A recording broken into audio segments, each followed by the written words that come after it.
दुनिया इस वक्त उस दौर में है जहां कौन कब और कहां महाविनाश की पहल करे कहां नहीं जा सकता। हालांकि इस संबंध में अब तक सिर्फ आशंका के मद्देनजर ही आकलन हुए हैं, लेकिन पहली बार कुछ ऐसा भी हुआ है जो आकलन से बहुत आगे है।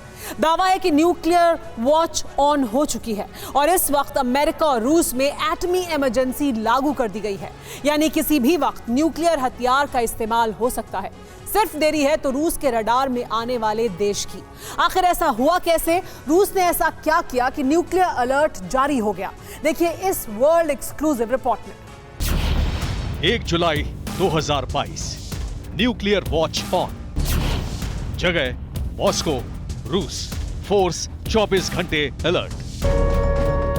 यूक्रेन के मोर्चे पर स्पेशल ऑपरेशन शुरू होने से पहले जितनी हलचल मॉस्को में देखी जा रही थी, उससे कहीं ज्यादा हलचल बारूद बरसने के बाद शुरू हुई थी।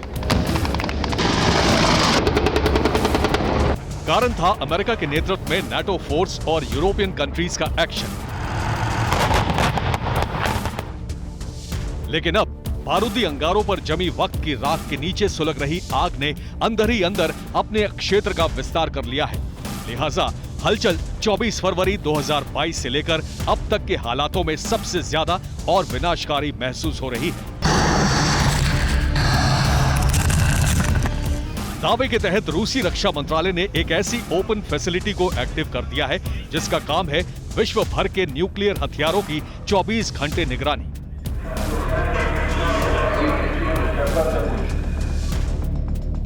यानी रूस ने जंग के बीच हालात बिगड़ने पर न्यूक्लियर हमले की आशंका जताई थी, उसे सच में बदलने के मकसद को रूस पूरा करने की तैयारी में है और यही तैयारी दुनिया में न्यूक्लियर अटैक के खतरे का विस्तार करने जा रही है।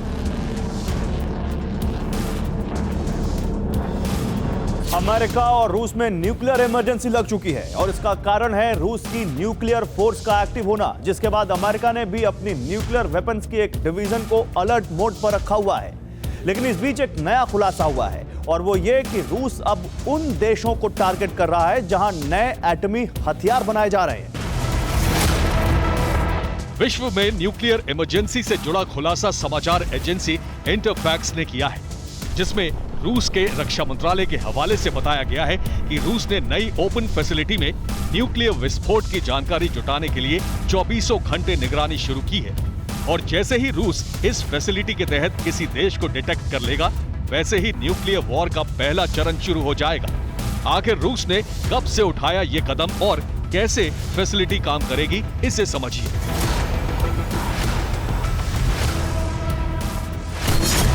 1 जून 2022 को रूसी रक्षा मंत्रालय ने रक्षा क्षमता बढ़ाने के लिए एक सेंटर खोला। 1 जुलाई 2022 को रूस का केंद्र रक्षा क्षमता को मजबूत करने के लिए एक्टिव हुआ। रूस का फैसिलिटी सेंटर मानव निर्मित ज्योग्राफिकल गड़बड़ी की पहचान करने में सक्षम है। ओपन फैसिलिटी के तहत रूस न्यूक्लियर विस्फोट के सोर्स की भी पहचान कर सकता है।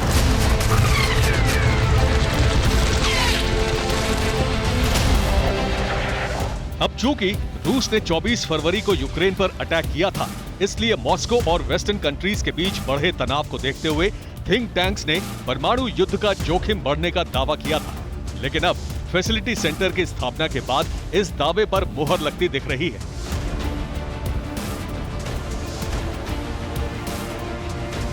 वहीं इंटरफैक्स एजेंसी का खुलासा यह भी है कि न्यूक्लियर अटैक की बढ़ी आशंका को रूस और अमेरिका के नेताओं ने स्वीकार भी कर लिया है।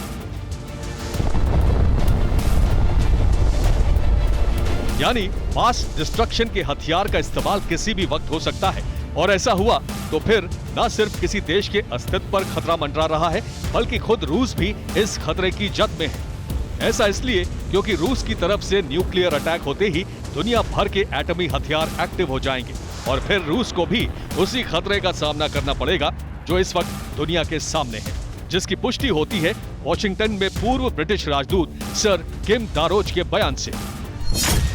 डारोच के मुताबिक न्यूक्लियर अटैक के एक विश्लेषण में कई पॉइंट्स हैं। रूस एटमी वेपन्स का यूक्रेन पर इस्तेमाल कर सकता है। इसके अलावा नेटो देश भी रूस के ट्रिगर पर हो सकते हैं। इसलिए नेटो सहयोगियों को रूसी हमले के लिए तैयार रहना चाहिए। शुरुआती एक्शन प्लान के तहत जो अब तक दिख रहा है, उसमें भी रूस की नजर कम दूरी वाले वॉर जोन पर ही है, जिसके लिए 1000 से ज्यादा न्यूक्लियर वेपन्स को रिजर्व में रखा गया है और इन्हीं हथियारों का सबसे ज्यादा इस्तेमाल किया जाएगा, जिन्हें वेपन लॉन्चर, मिसाइल्स, बॉम्बर्स और शेल आर्टिलरी से दागा जा सकता है। और अगर ऐसा होता है तो महज कुछ ही मिनटों में तबाही की कहानी को जमीन पर उतारा जा सकता है। ऐसा इसलिए क्योंकि यूक्रेन को बर्बाद करने के बाद रूस सिर्फ 15 सेकंड में फिनलैंड को न्यूक्लियर हमले से बर्बाद कर सकता है। ठीक ऐसे ही आसपास के देश भी बर्बाद होंगे और रूस के इन हथियारों को ब्रिटेन तक पहुंचने में भी महज 200 सेकंड यानी 3 मिनट 20 सेकंड का समय ही लगेगा। दावे के तहत फ्रांस भी रूसी न्यूक्लियर वेपन्स के महज 210 सेकंड की दूरी पर है और अमेरिका तक रूस के न्यूक्लियर हथियार पहुंचने में भी सिर्फ 14 मिनट का समय ही लगेगा। इसमें सबसे ज्यादा अहम रोल निभाएगी रूस की वो हाइपरसोनिक मिसाइल जो एक साथ 15 न्यूक्लियर वॉरहेड ले जाने में सक्षम है।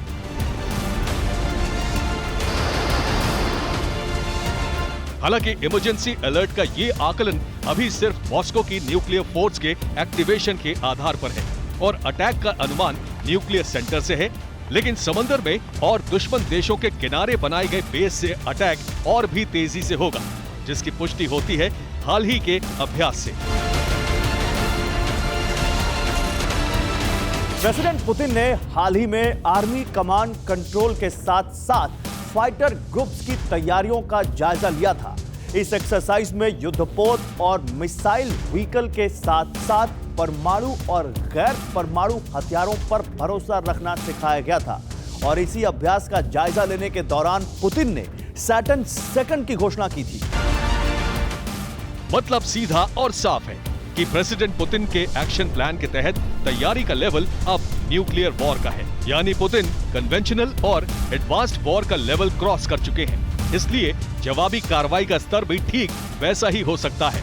हालांकि अभी तक ये सिर्फ संभावना और आशंका के दायरे में है, लेकिन ये संभावना और आशंका ऐसे ही नहीं है, इसके पीछे की वजह है। दुनिया में न्यूक्लियर वॉर से जुड़ी तैयारी का स्तर चीन ने 2030 तक न्यूक्लियर वेपन बढ़ाने का प्रोग्राम बनाया है। अमेरिका भी लगातार अपने न्यूक्लियर वेपन्स को बढ़ा रहा है। वहीं तीसरी तरफ नॉर्थ कोरिया के तानाशाह ने भी न्यूक्लियर प्रोग्राम शुरू कर दिया है।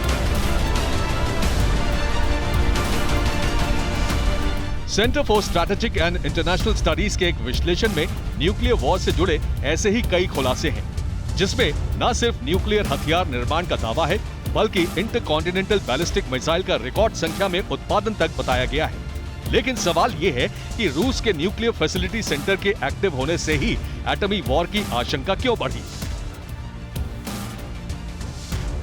मतलब दुनिया के परमाणु हथियार संपन्न देशों के मुकाबले गैर परमाणु हथियार वाले देशों के अस्तित्व पर खतरा मंडरा रहा है और ये खतरा आगे और ज्यादा बड़ा हो सकता है। इसलिए न्यूक्लियर एक्शन प्लान के तहत काम जारी है, जिसमें रूस अटैक प्लान पर जल्दबाजी इसलिए दिखा रहा है ताकि किसी और देश की ताकत बढ़ने से पहले उसे रोका जा सके।